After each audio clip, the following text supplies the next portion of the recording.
intinya amal itu diterima. Ya, amal itu intinya diterima. Amal kalau enggak diterima mardud, naudzubillah min dzalik. Nah, untuk diterima maka kita harus mempersembahkan yang terbaik. Kita persembahkan yang terbaik kepada Allah Subhanahu wa taala agar Allah menerimanya, ya, agar Allah menerimanya.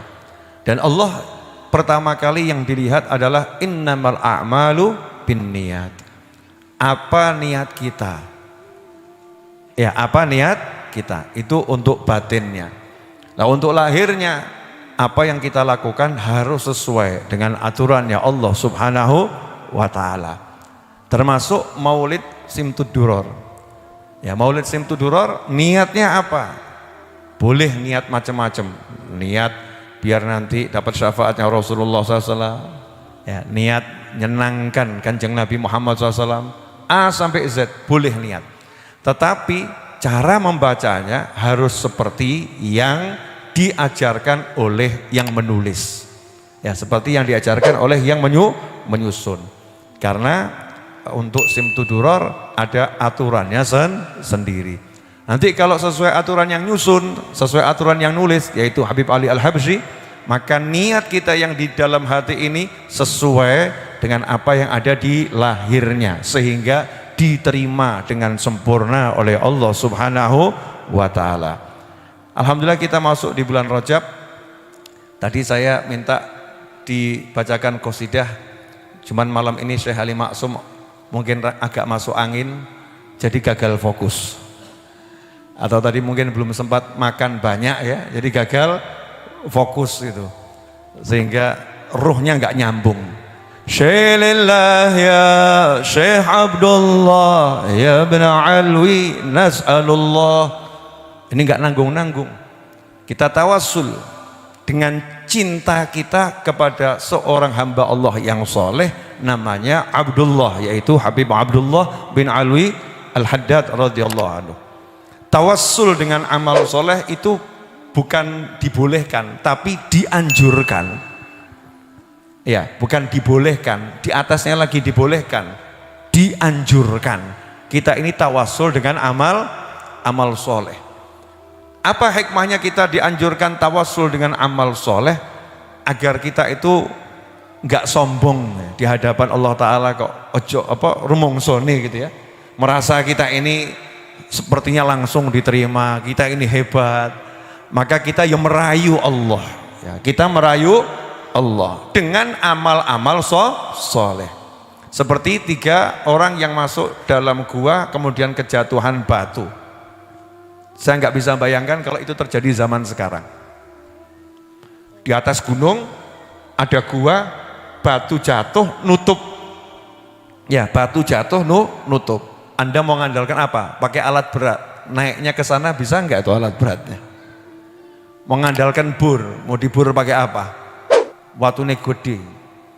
Ditata, dipahat. Iya. Berapa lama dibutuhkan? Oksigen di dalamnya udah habis, mati yang di dalamnya. Mati yang di dalamnya. Maka saat itu diilhami oleh Allah Subhanahu wa taala. Ya, diilhami. Karena dia belum punya ajaran tawasul dengan amal soleh. Ya, belum punya ajaran tawasul dengan amal soleh. Diilhami oleh Allah Ta'ala, mintalah kepadaku dengan kamu menunjukkan amal solehmu. Ya Allah, berkat amalku yang itu, ya Allah berkat amalku yang itu, ya Allah berkat amalku yang itu.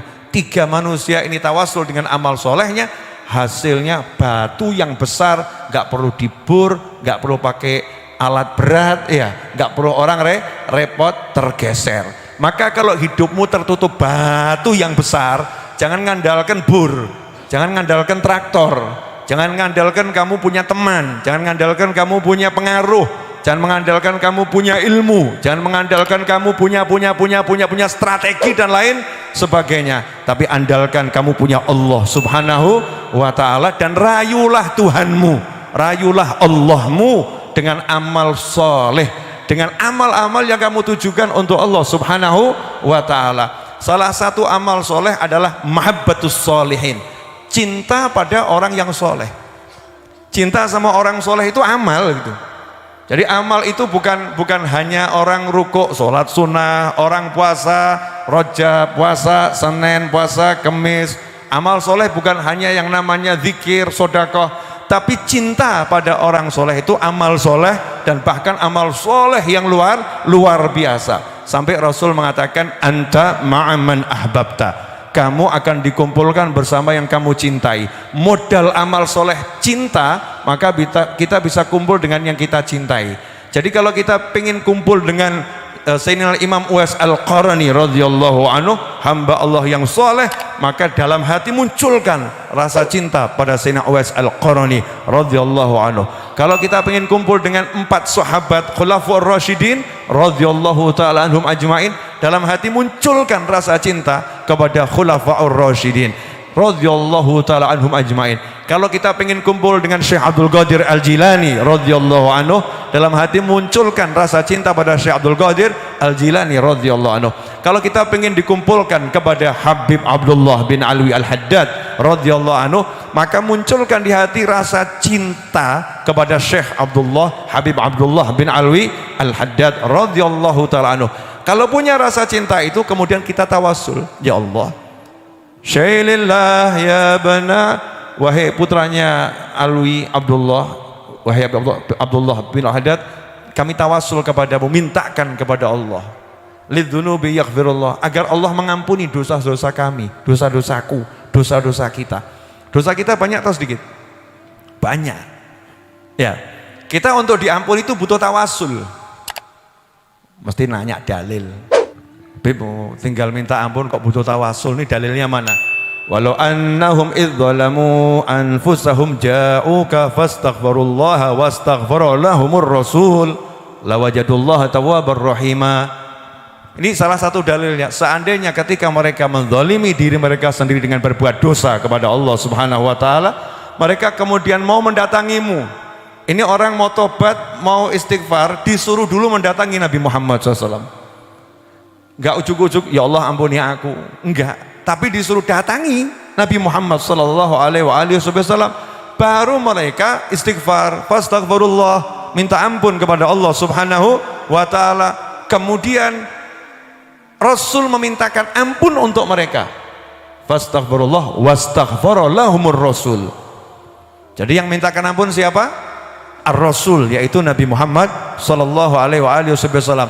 Suruh istighfar, tapi istighfarnya jangan sombong, ya, merendahkan diri, minta tolong kepada Nabi Muhammad SAW agar memintakan ampun untuk yang minta tadi kepada Allah Subhanahu wa taala. Caranya bagaimana? Datangi Nabi Muhammad sallallahu alaihi wasallam, lawajadullaha tawwabar rahimah. Pasti mereka akan menemukan Allah itu maha memberi dan menerima tobat, dan Allah maha penyayang. Makanya kita disuruh tawasul, meminta ampun pada Allah lewat dimintakan ampun oleh orang lain, baik yang masih hidup maupun yang sudah meninggal dunia. Yang masih hidup kita datangi orang tua kita, orang-orang soleh, tolong mintakan ampun untuk kami agar kami diampuni oleh Allah Subhanahu wa taala.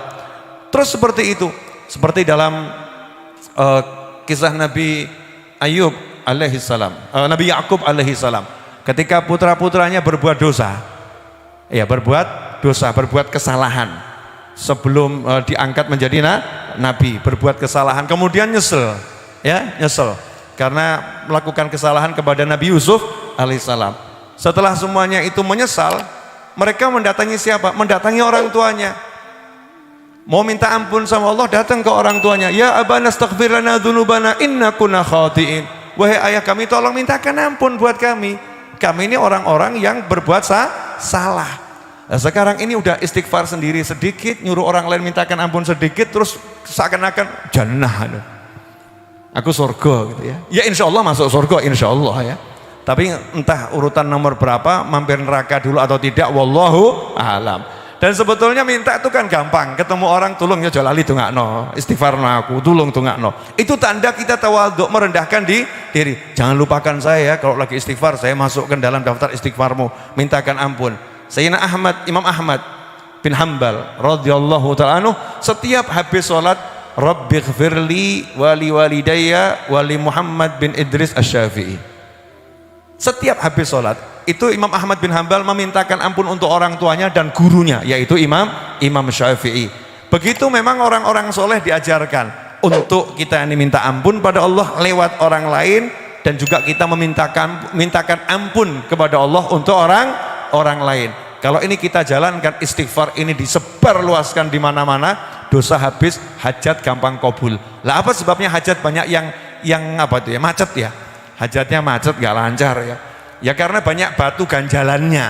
Nah, batu ganjalannya itu apa? Dosa. Dan dosa itu akan habis kalau diampuni. Lah biar diampuni tinggal minta. Lah minta itu mudah atau susah? Mudah. Modalnya apa? Lambe. Modalnya ini. Tinggal ngucap. Tapi ngajak ini minta sama Allah mudah atau susah? Sebetulnya mudah. Tapi kenapa seringkali menjadi susah? Ya karena setan itu ada. Wahlul 'uqdatam min lisani. Nabi Musa alaihissalam minta agar lidahnya ini mudah berbicara, ya, tidak terikat, ya, tidak terikat. Nah kita minta sama Allah agar lidah digerakkan gampang, minta gampang, istighfar dan lain sebagainya. Kalau kita udah tawasul dengan orang-orang soleh, minta hajat kita kabul, jangan khawatir, beres-beres. Insya Allah kok kabul. Alhamdulillah, salah satu hajat tercepat jenengan akan kabul adalah perut lapar akan segera keisi. Insya Allah. Ya kalau keduman, ya kalau rezekinya, kalau enggak rezekinya ya sudah, enggak keduman, karena rezeki itu satu dengan yang lain berbeda. Syailillah ya Syekh Abdullah ya Ibn Alwi, nas'allah lidzunubi yaghfirullah al-madad, ya Allah ya Allah ya Allah, tolong beri kami karunia. Memang lagu bentuknya, disuarakan dengan enak. Suara saya ini kan ngelokor, jelek, tapi alhamdulillah kalau suara saya bagus, ini enggak ada yang tak kasih kesempatan ini. Ya, yang suara-suara nggak jelas ini nggak ada yang tak kasih. Kalau suara saya bagus ya, karena suara saya jelek ini suaranya kan jadi bagus padahal yang nggak sepiro. Api sak piro toh ya. Di atas langit adalah langit, ada yang lebih indah. Makanya kalau kita punya suara yang bagus, dia tokno tenanan gitu. Karena jalan ke surgamu itu, ya jalan ke surgamu itu fokus di sana. Yang suaranya bagus dia ojo ngerokok gitu. Kenapa? Nanti kalau itu merubah suara. Ya, kalau suaranya jelek ya lain masalah kan begitu ya. Yang suaranya bagus ya dijaga tenggorokannya, jangan sampai rusak. Modal ke surgamu seperti sahabat sampai Rasul memuji SAW. Ya, utita mizmaran min mazamir al-Dawud. Beliau ngaji di masjid sampai Rasulullah keluar dari kamar, dari rumahnya pengen dengarkan karena suaranya merdu. Kalau suaramu merdu dibuat ngaji, suaramu merdu dibuat zikir, suaramu merdu dibuat baca qasidah, dibuat sholawat, itu nanti seperti Nabi Dawud alaihissalam, mizmar min mazamir al Dawud. Begitu kata Nabi Muhammad SAW, keluarga Nabi Dawud itu suaranya merdu-merdu. Makanya ketika Nabi Dawud itu berzikir, Allah perintahkan gunung, ya jibalu awibi, hei gunung, semua tasbih bersama Nabi Dawud. Gunung-gunung ikut bertasbih bersama Nabi Dawud alaihissalam karena suaranya enak, suaranya merdu. Zikir yang suaranya biasa saja bisa mengundang, apalagi kalau suaranya enak. Nah, tadi ini yang terakhir Syekh Ali Masum suaranya agak mengecewakan gitu. Ya, entah kurang apa, ini harus ditambal. Ulangi sekali lagi. Elek meneh awas kamu.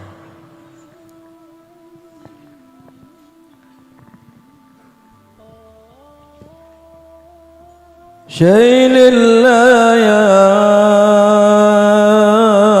شيخ عبد الله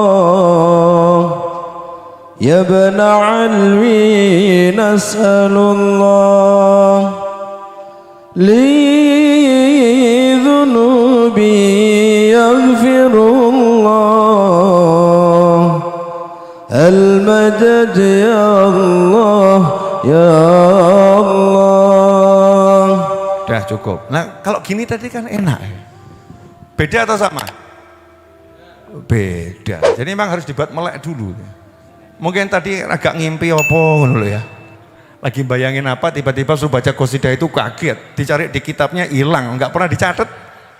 Ya kitabnya hilang. Ini munsyid ya, wajib nih. Munsyid ini buat kitab sendiri yang sudah sering dibaca. Ya, jangan kitab.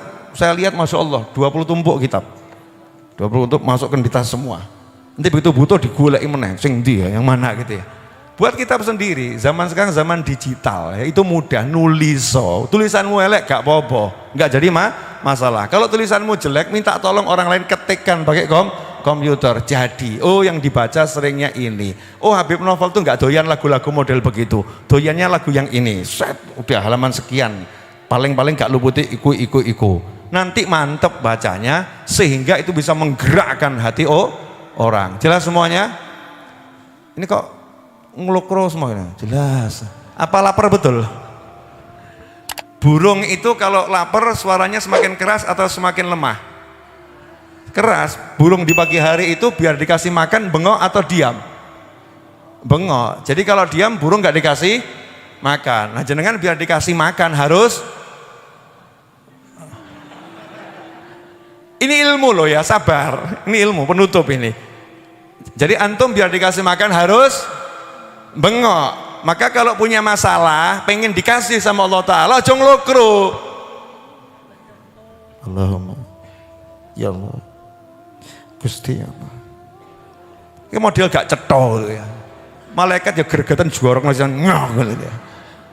Kalau emang butuh banyak masalah, banyak hajat itu ya gagah. Ya Allah, bengok dulu. Ya Allah, minta sama Allah Subhanahu wa Ta'ala, semangat. Jangan ya Rabb, ya berhubung rezeki nggak ada ya suara direndahkan. Masya Allah, tuduh no. Allahumma kan begitu, ya Allah, ya Rahman, ya Rahim. Jangan disuruh baca Asmaul Husna, ya Allah, ya Rahman, ya Rahim. Kayak duit sak kepok, ya Allah, Masya Allah. Madhabnya fulus ini. Yang semangat kalau minta sama Allah Subhanahu wa Ta'ala. Syailillah ya Syekh Abdullah ya bana alwi nas'alullah lidzunubi yaghfirullah al-madad ya Allah. Saya jelek suaranya, tapi kalau bengok sama Allah banter. Saya mau suara saya sampai goncangkan arsy begitu. Orang lagi tekan baduk ini sebalik.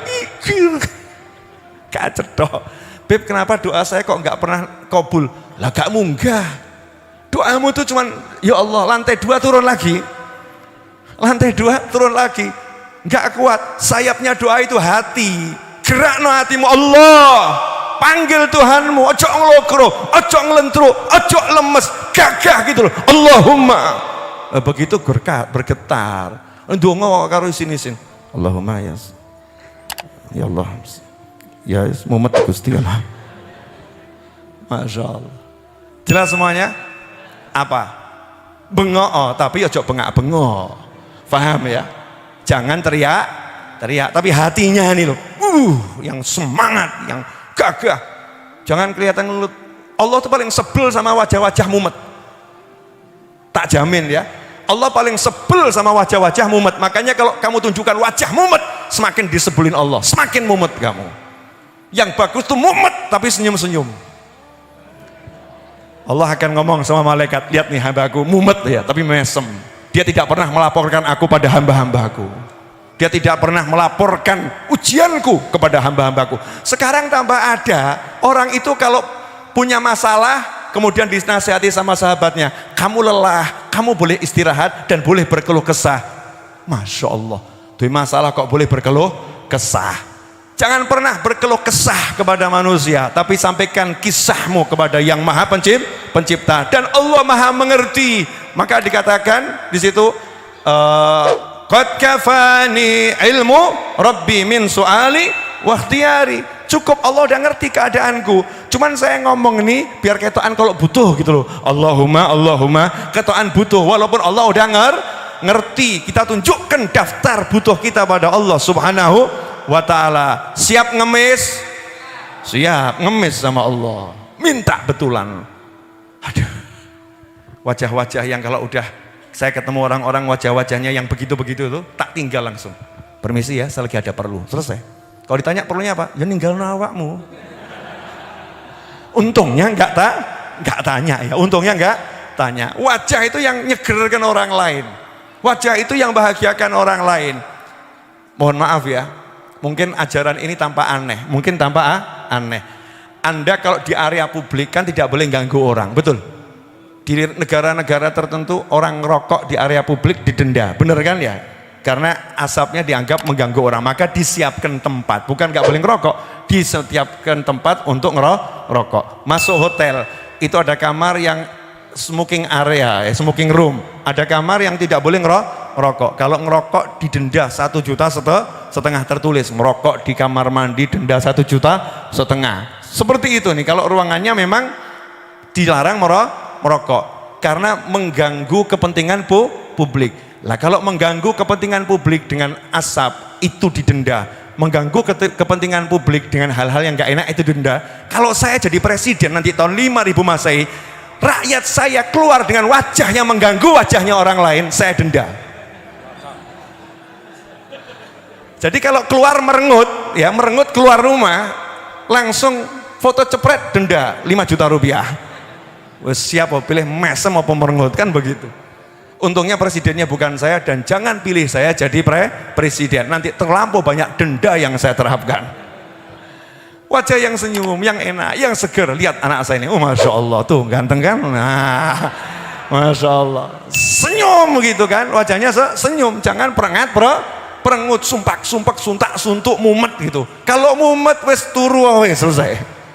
Jangan ganggu orang lain dengan wajahmu, jangan ganggu orang lain dengan keluh kesahmu, tapi sampaikan sama Allah, keluarnya semangat. Tak lihat kamu tuh banyak masalah ya, banyak utang. Saya ini utangnya akeh loh, kayak awakmu utang paling 1.000 2.000 gitu ya. 1 juta, 2 juta, 3 juta, 5 juta, 10 juta. Utang saya sekarang masih hampir 2M. Itu yang terdaftar. Yang nggak terdaftar lebih dari itu utang saya. Tapi apakah wajah saya wajah orangnya? Utangku akeh. Apa kaya ngono? Naudzubillah min dzalik. Segerno gitu, yang seger. Ya, minta sama Allah Ta'ala yang yakin, yang percaya, yang pede, bergerak terus, senangkan orang lain. Sehingga apa? Allah kasih gitu loh. Allah akan kasih. Nah kalau wajahnya wajah melaporkan Allah, loh coba kurang ajar nih. Ketemu orang disumpok-sumpokkan. Terus, kamu kenapa? Dikasih masalah sama Allah. Allah lagi beri aku ujian. Allah lagi beri aku masalah. Allah lagi, laki-laki, Allah. Lah kira-kira malaikat nih marah enggak itu malaikat? Malaikat yang terdekat kanan kiri kita jorok no itu ya. Model gak jelas ini ya. Melaporkan gunjing Allah, ngerasani Allah. Naudzubillah min dzalik. Maka tunjukkan kepada temanmu, aku bahagia walaupun kamu punya bagian di sisi yang lagi diuji. Kan cuma satu bagian toh. Bukan seujung tubuh sekujur tubuh diuji sama Allah Subhanahu wa Ta'ala. Bukan seluruh hidupmu diuji oleh Allah Ta'ala, cuman bagian kecil. Kadang bojo ruwet tok siji lho ya, bojo ruwet kok donyamu ruwet, kan bodoh Nepal. Bu, kadang tuh ada pria-pria yang nggak jelas toh Bu, cuman punya masalah dengan istri kok kemudian anaknya nggak bisa dinikmati, roti nggak bisa dinikmati, konco-konco nggak bisa dinikmati gara-gara ruwet siji jenenge bojo wedok. Ada pula juga bojo wedok yang duwe bojo lanang gitu ya, punya suami, ruwetnya dengan suami kok orang tuanya nggak bisa dinikmati, mertuanya nggak bisa dinikmati, anaknya nggak bisa dinikmati, seakan-akan dunia semua ini runtuh, seakan aku lagi diuji sama Allah. Hidupku kok begini, hidupku kok dalam sengsara. Naudzubillah min dzalik. Ini yang namanya kufur nikmat ya ini. Naudzubillah min dzalik. Bu, saya ini 2 hari ini mesti ngamuk-ngamuk sama wajah-wajah yang cemberut-cemberut gitu ya. Tapi bukan ngamuk-ngamuk sama orang loh ya. Artinya mengingatkan kita semua loh. Jangan sampai kita ini menunjukkan wajah bersengut, cemberut, gak enak. Makanya perintah apa? Tabassumuka fi wajhi akhika hiyalaka sedekah. Qala sallallahu. Senyummu untuk saudaramu adalah sedekah. Enak atau enggak enak itu? Enak, udah wis aku luwe lapar, mewakili teman-teman walaupun saya kenyang, saya ngomong saya lapar. Betul? Lapar enggak? Ngaku kok, lapar enggak? Bu, lapar enggak Bu? Kok suaranya enggak jelas nih? Bu, takut dianggap keluh kesah ya? Enggak, ini bukan keluh kesah, ini ditanya, lapar enggak? Yang lapar, yang enggak, pokoknya makanan dihidangkan, dinikmati, mudah-mudahan barokah. Ingat ya Bu, di area publik, bapak-bapak, di area publik, kita di area publik sebagai muslim dilarang menunjukkan wajah tidak enak. Diperintahkan oleh Nabi Muhammad SAW, muslim dimanapun berada wajahnya harus bisa menyenangkan orang lain dan muslim yang lain. Lah kalau di luar aja seperti itu, apalagi di rumah. Saya tuh heran sama yang namanya pasangan hidup, wes bojone mulih ijek ngene. Ada enggak yang model begitu? Ada enggak? Pelakunya ini tersenyum ini. Masing-masing pelaku tersenyum nih ya, buang muka, entah laki entah perempuan. Wah itu aku banget itu beb ya. Ruginya luar biasa. Suamimu nggak menyenangkan, istrimu nggak menyenangkan, jadikan engkau tetap menyenangkan untuk Rasulmu Muhammad SAW. Rasulullah nyuruh aku tersenyum mesem. Nanya pasangan, kamu kok senyum-senyum model aku nyebelin? Memang kamu nyebelin. Tapi Rasulullah nyuruh aku tersenyum untuk Rasulullah, bukan untuk kamu. Ya, sorry ya, itu ya, untuk Rasulullah SAW. Wah, di situ nanti kita akan naik pangkat, naik makom, sampai nanti masuk surga, nggak akan kenal namanya cemberut. Yang suka cemberut dilarang masuk surga, karena surga tempatnya orang yang senyum. Tapi jangan senyum sendiri, nggak jelas ya. Senyummu untuk saudaramu. Hakadha walafu minkum, semoga bermanfaat. Wassalamualaikum warahmatullahi wabarakatuh.